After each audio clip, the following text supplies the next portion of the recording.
The room was dim and silent when she looked at him with eyes that seemed to know too much. Her name was Claire. She was not from his world, and he could feel it in the way she moved slow, like she was studying gravity itself.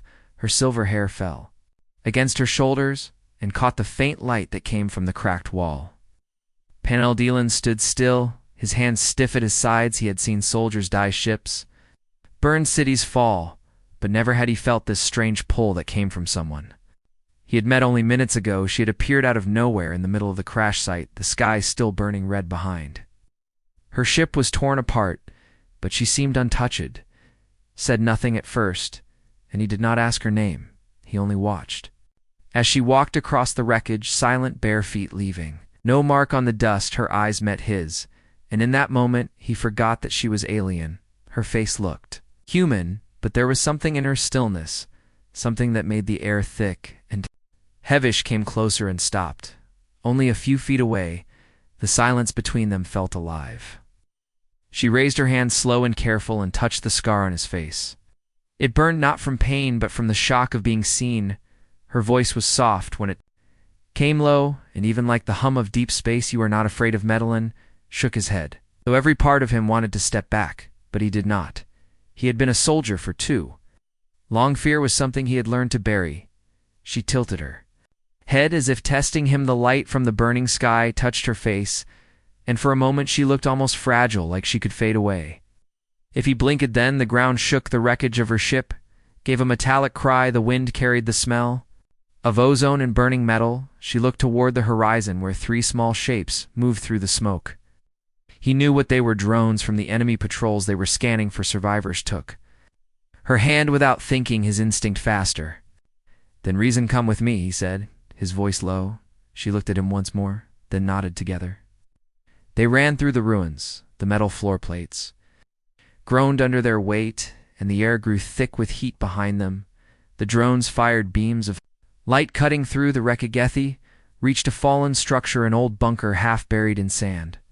He forced the door open and pulled her inside. The darkness swallowed them.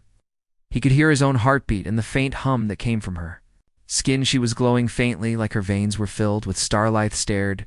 She turned toward him, calm, even as the outside world burned around them. Her glow dimmed slowly until she looked almost human again. She sat down on the cold floor, her breathing even like someone who had done this before. She looked at him again, her eyes deep and endless. "You saved me," she said quietly. "No one ever saves Yuge." Yuge frowned. "What do you mean, us?" She closed her eyes for a moment and whispered the words. "Like a confession, we are not supposed to meet humans. We are told you are dangerous, that you destroy what you touch, and yet here, you are saving a stranger." She looked at him again, as if trying to understand something about him, leaned against the wall, his uniform still wet from the rain outside. He could not find words. Her presence filled the space, her silence louder than any sound he wanted to ask what she was, who she was, but something in him said the answer would change everything. So he stayed quiet. Minutes past, the sound of distant engines echoed outside. She seemed to listen, her head tilted. Then she stood up. "We cannot stay here," she said, her voice steady. "They will come for me. They always do." Pushed himself to his feet. "We can hide," he said. "There is a path under the city old tunnels." She stepped closer again, too close. Her voice dropped to a whisper. "You would risk your life for someone you just met." He looked into her eyes and said without thinking, "Maybe it is not about who you are. Maybe it is about what you make me feel." Smiled, a small, tired smile, something human in it. Then she took his hand again, and they left the bunker. The city ruins stretched ahead, the night full of shadows and flickers of blue light from the patrol drones. Her skin glowed again, just enough to light the way he followed her through the silence, through the storm of falling ashwan. They reached the tunnels. She stopped and looked back at him. Her eyes glowed faintly, her voice soft. "If we make it past the lower levels, I can call my kind. They will take me home." He nodded, but something in him felt heavy. He did not want her to leave. Turned away. But he caught her wrist. She looked back at him, her face inches from his.